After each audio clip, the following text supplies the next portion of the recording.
Top Gun stars Tom Cruise as a young jet fighter pilot who's selected, along with his partner, to attend the Navy's Fighter Weapons School at Miramar, California. It was amazing getting in the back seat of that F-14. It's so exciting. I mean, the power that you feel. I mean, just sitting on supersonic, machine. It's amazing.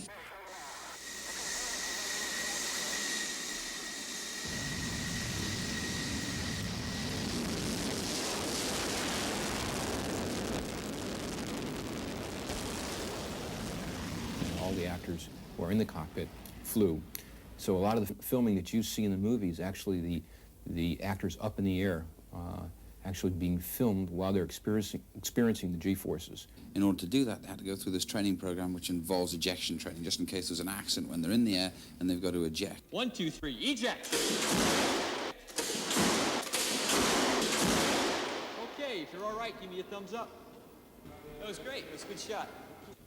We did the Rust version, which is a 3-day intensive physical training to go up in the planes, because the planes are, there's no exits on the front, rear, and back of the plane. It's you eject if you want to get out of that plane in an emergency. So you have to learn all those procedures. You have to learn water survival because it's Navy. So if you eject out, maybe you eject from the plane, but then you hit the water, and how do you live from there? Surf water at 3 feet east together. Locate your choke fitting. First hit on your 5. Eyes on horizon.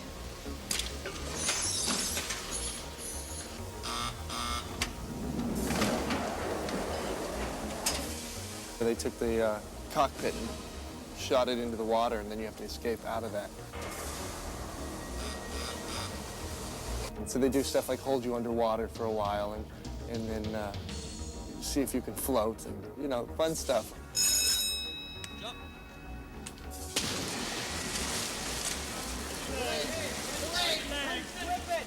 Spread your legs.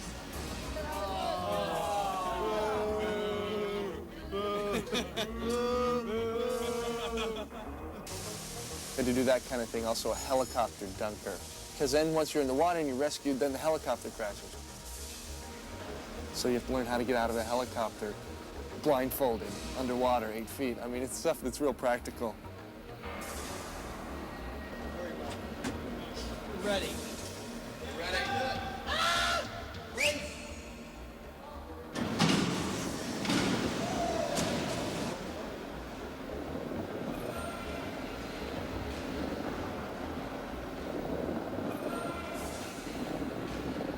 It was frightening. And then there's the whole physiology side of it, which was another day of training where we were put into a pressure chamber and taken up to 25,000 feet. Then you remove your oxygen mask to see what hypoxia is all about.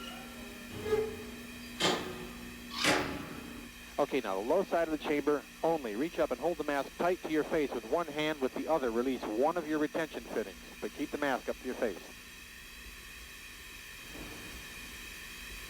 Okay, then when I say release, I want you to let go of your mask and turn your oxygen supply off at the console. Okay, turn it off and begin your demonstrations.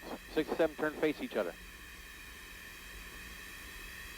Okay, this is naval aviation, gentlemen, and this is Fighter Town, and we do everything faster. So those of you doing the patty cake, let's pick up the speed. You got the routine. We're starting to break up here, okay. There's something they don't understand about basic patty cake here.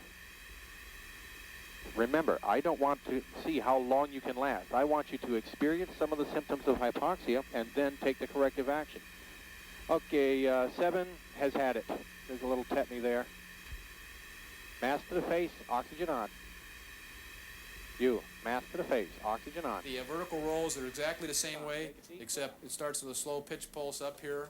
You'll follow me all the way through this thing. Right about here, I'm just going to... Each morning we'd have what they call a pre-flight brief, and in that pre-flight you tell the pilots exactly what they're doing, what the maneuvers were, and then the actors involved in those maneuvers will be sitting in that meeting.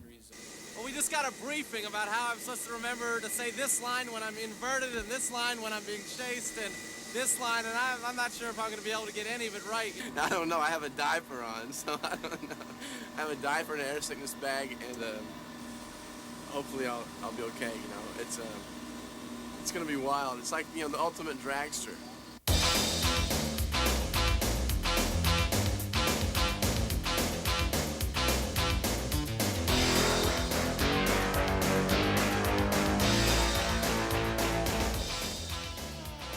first flights, one of the actors went up, and the first maneuver, so the pilot operates the camera, he switches on off from the cockpit. The first maneuver, camera switched on, the actor's sitting there, and you can see his color slowly starting to change, his eyes start to sit back a little. Yeah, camera went off. Next maneuver came up, and all you saw was the top of a helmet, yeah. Then the third maneuver came up, and you saw nothing, just space, just as whole where this head should have been.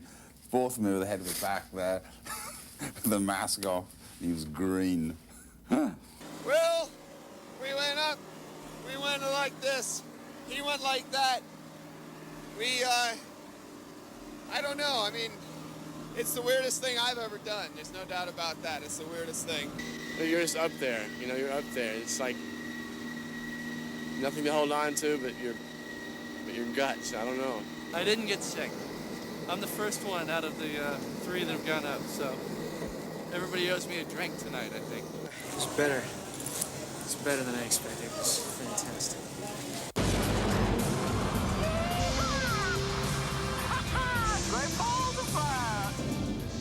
We looked at the gauge. We got 2.5 minutes of film, and the pilot looked at the gauge. And he says, "Well, we should be going back." I said, "No way." I said, "This is free.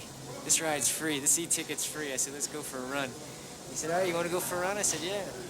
Next thing I know, we're going Mach, breaking the sound barrier, ripping around these clouds at like 10,000. Then you put the nose down. We go right down to about 1,500, and letting it just fall back, just ripping through and just undercutting. Just good time.